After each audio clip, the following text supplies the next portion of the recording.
أعوذ بالله من الشيطان الرجيم بسم الله الرحمن الرحيم. السلام علیکم. سید عبد المجید ندیم چینل میں آپ سب دوستوں کو خوش آمدید. 29 جون 1990 دھیر کوٹ آزاد کشمیر میں حضرت ابراہیم علیہ السلام کے موضوع پر خطاب فرما رہے ہیں حضرت مولانا علامہ سید عبد المجید ندیم شاہ صاحب رحمۃ اللہ علیہ.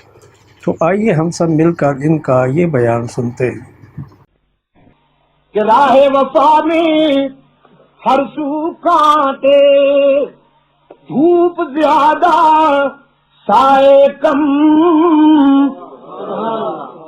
راہ وفا میں ہر سو کانٹے، دھوپ زیادہ سائے کم. راہ وفا میں ہر سو کانٹے، دھوپ زیادہ سائے کم. پر اس راہ پہ چلنے والے خوش ہوئے پچھتائے کم. پر اس راہ پہ چلنے والے خوش ہوئے بدر سے احد تک، تبوک سے یرموک تک، کربلا سے شامی تک اور بالا کوٹ تک. راہ وفا میں ہر سو کانٹے، دھوپ زیادہ سائے کم. پر اس راہ پہ چلنے والے خوش ہوئے پچھتائے کم. شعلے بھڑکائے گئے، خلیل کود گئے، سوشل بائیکاٹ ہوا. رب العالمین نے فرمایا ابراہیم وطن چھوڑ دیجئے، شام چلے جائیے. اب کیا الہ العالمین اکیلا جاؤں؟ فرمایا نہیں، بیوی کو ساتھ لے جا سکتے ہو. الہ العالمین تو یہ املاک، یہ برادری، یہ پراپرٹی، یہ خاندان، فرمایا سب کو چھوڑ دیجیے، ہم آپ کو نئی دنیا عطا کریں گے.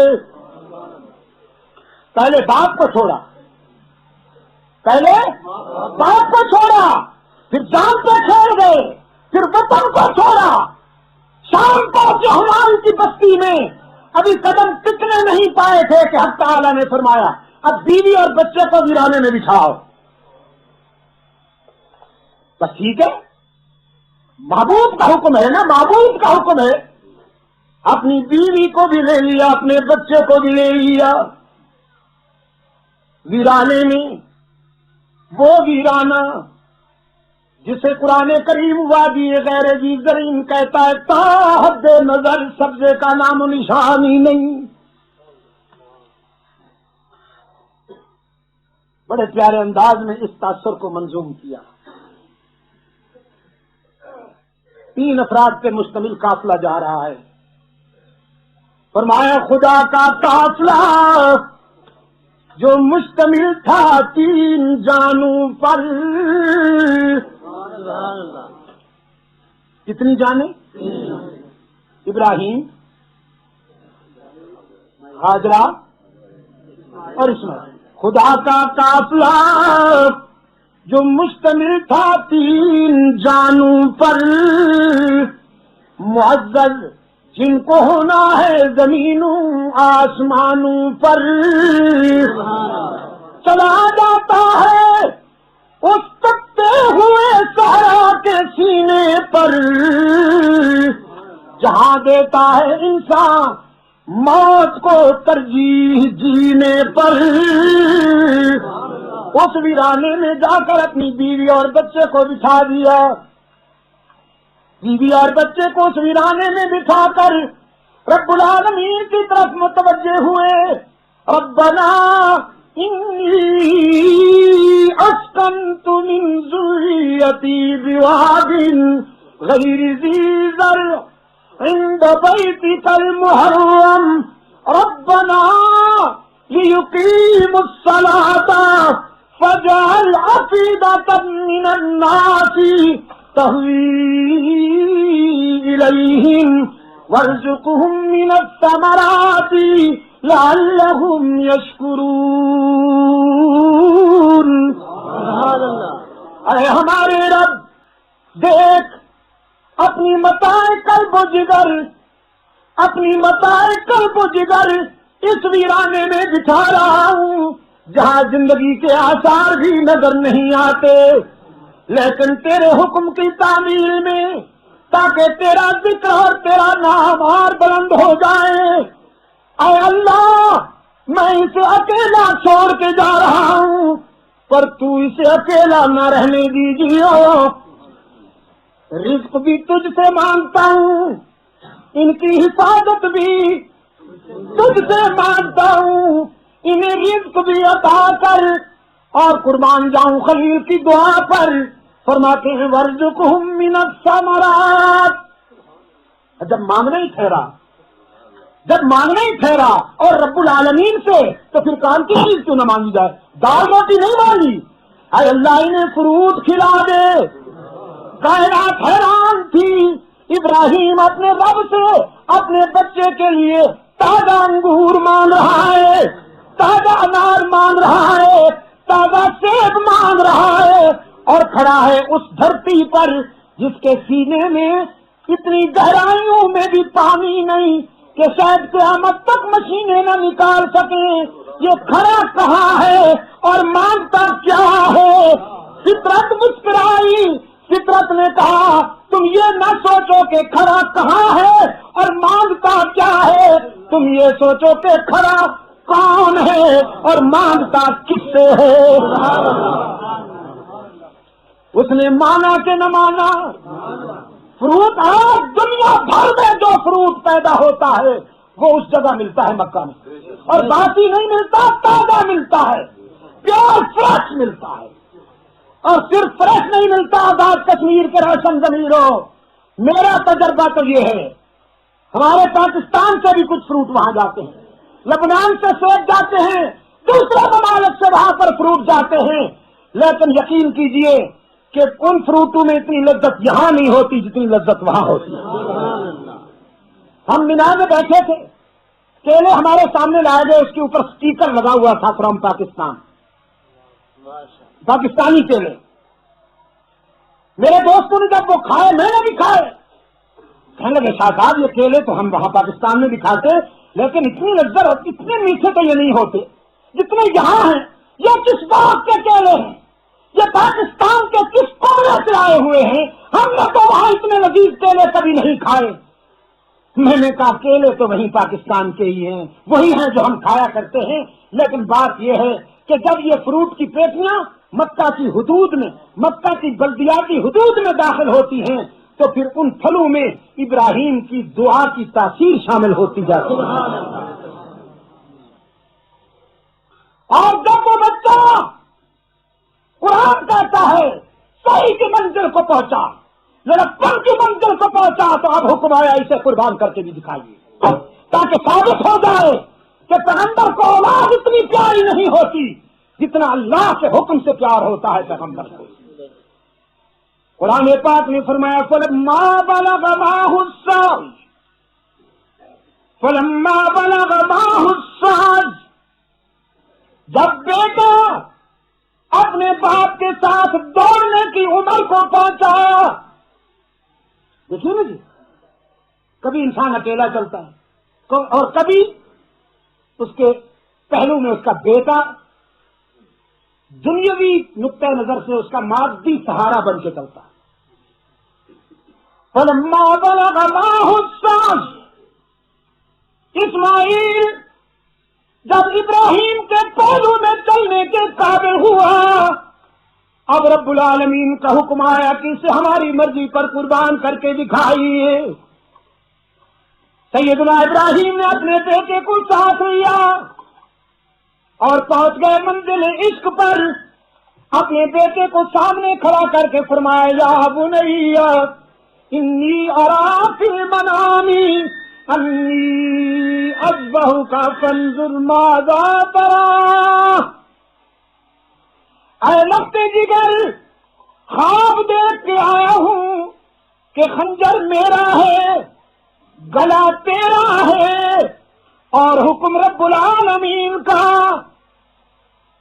یہ انوکھا خواب ہے جو شاید آج تک کسی باپ نے اپنے بیٹے کے متعلق نہ دیکھا ہو. تو آپ اپنی کتاب دل سے اس کی تعبیر پوچھ کر مجھے بتائیے. سعادت مند اسماعیل نے جواب دیا یا ابتی افعل ما تؤمر. ابا جان جس بات کا آپ کو حکم ملا ہے وہ کیجیے نا. حالانکہ خلیل نے کہا تھا انی ارا، میں نے خواب دیکھا ہے، اور اسماعیل نے جواب میں کہا ما تؤمر، جو حکم ملا ہے. یہ ان کی سلامتی تباہ تھی، یہ ان کی سعادت مندی تھی کہ وہ سمجھ گئے پیغمبر کا خواب بھی وہی ہوتا ہے، ٹوٹ کا نہیں ہوتا عام انسانوں کا. فرمایا یا آبادی افعل ما تؤمر، آپ کو جس بات کا حکم ملا ہے کیجیے نا. ابراہیم علیہ السلام نے فرمایا میں تو تیار ہو کے آیا ہوں، لیکن تجھ سے بات کر رہا ہوں، تو بچہ جو ہوا. اسماعیل نے سینہ تان کے عرض کیا ستجدنی انشاء اللہ من الصابرین. اگر آپ خلیل اللہ ہیں تو میری رگوں میں بھی تو آپ کا خون دوڑ رہا ہے. آپ مجھے اگر اللہ نے چاہا تو صبر کرنے والوں سے پائیں گے. بس اگر آپ اجازت دیں تو ایک مشورہ عرض کر دوں. مشورہ یہ ہے کہ میرا چہرہ اور آپ کی نگاہیں یہ دونوں ملاپ بہت نازک. بیٹے کے چہرے میں کتنی کشش ہوتی ہے اور باپ کی نگاہوں میں کتنی شفقت ہوتی ہے، یہ محتاج بیان نہیں. کہیں امتثال امر الہی میں یہ دونوں نازک رشتے رکاوٹ نہ بن جائیں. تو مشورہ یہ ہے کہ مجھے اونھا لٹا دیجیے زمین پر اور آپ اپنی آنکھوں پہ پٹی باندھ دیجیے. میری نظر میں بھی وہ سما جائے، آپ کی نگاہوں میں بھی وہ سما جائے. قرآن کہتا فلما اسلما وتلہ للجبین، دونوں نے تیاری کر لی، دونوں نے تیاری کر لی. ابراہیم نے گلا کاٹنے کی اور اسماعیل نے گلا کٹوانے، دونوں نے تیاری کر لی. اور اسماعیل کو اونھے منہ زمین پر لٹا دیا ابراہیم نے. رب العالمین نے فرمایا ہم نے حکم دیا روح الامین کو گلا بدل دیا جائے. اب گلا بدل دیا جائے، یہ گلا کٹنے کے لیے نہیں. ابراہیم نے خنجر چلایا تو ایک جانور کا گلا کٹ گیا. گرم گرم خون ابراہیم کے ہاتھوں پہ پڑا تو خوش ہوئے کہ میں اپنے مقصد میں پورا اترا ہوں. الحمدللہ میرے بچے کی قربانی اللہ نے قبول کر لی. قرآن کہتا ہے نادیناہ یا ابراہیم قد صدقت الرؤیا. ہم نے اس مرحلے پر ابراہیم کو پکارا کہ میرے خلیل ہم نے جو حکم دیا تو نے پورا کر دکھایا. اب اور زیادہ خوشی ہوئی کہ پہلے خون آیا تھا اب خون بھی آ گیا. پہلے خون آیا تھا اب اوپر سے خون بھی آ گیا. پٹی کھولی ابراہیم نے تو منظر عجیب ہے. مینڈھا تڑپ رہا ہے، دمبا تڑپ رہا ہے اور اسماعیل سامنے کھڑا مسکرا رہا ہے. سوچا یہ کیا ہوا؟ رب العالمین نے فرمایا قد صدقت الرؤیا انا کذالک نجزی المحسنین.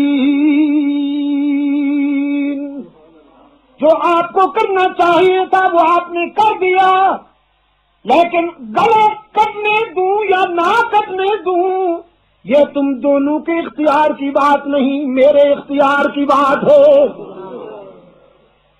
اسماعیل نے گلا جھکا دیا، آپ نے خنجر چلا دیا، اب یہ میرے اختیار کی بات ہے کہ میں نے اس گلے کو بچا لیا، اس نے نہیں کٹنا، ابھی اس کی صلب سے تو میرا محبوب آنے والا ہے۔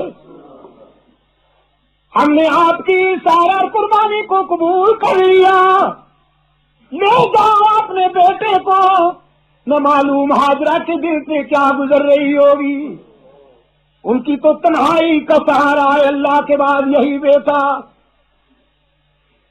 میرے عزیز دوستو، اقبال کہتا ہے یہ فیضان نظر تھا یا کہ مکتب کی کرامت تھی، یہ فیضان نظر تھا یا کہ مکتب کی کرامت تھی، سکھائے کس نے اسماعیل کو آداب فرزندی۔ آج ہم نے اپنے بچوں کو مکتب تو بھیج دیا ہے، بے شک ہم نے اپنے بچوں کو کالج اور یونیورسٹی میں تو بھیج دیا، لیکن فیضان نظر سے وہ محروم ہو گئے۔ اس لیے وہ تسلیم و رضا کا تو کیا پے کر بنیں گے، وہ تو والدین کو بھی فالتو چیز سمجھتے ہیں۔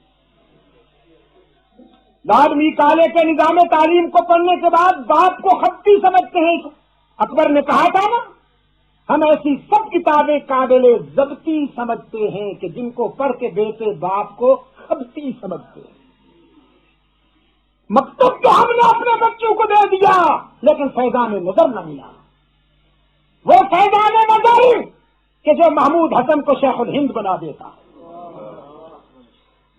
وہ فیضان نظر کہ جو اشرف علی تھانوی کو حکیم الامت بنا دیتا ہے، وہ فیضان نظر کہ جو عطا اللہ بخاری کو امیر شریعت بنا دیتا ہے، وہ فیضان نظر کہ جو محمد الیاس کو مبلغ اسلام بنا دیتا ہے، وہ فیضان نظر کہ جو شاہ اسماعیل شہید کو امام المجاہدین بنا دیتا ہے، وہ فیضان نظر ہم سے جاتا رہا۔ ابھی آپ حضرت علامہ سید عبد المجید ندیم شاہ صاحب رحمۃ اللہ علیہ کو سماعت فرما رہے تھے۔ آپ سب دوستوں سے گزارش ہے کہ حضرت شاہ صاحب کے اس چینل کو سبسکرائب، لائک اور شیئر کریں، اور حضرت شاہ صاحب کے بیانات اپنے گروپوں میں اور دوستوں کو بھی شیئر کیا کریں تاکہ دین کی باتیں سب تک پہنچ سکیں۔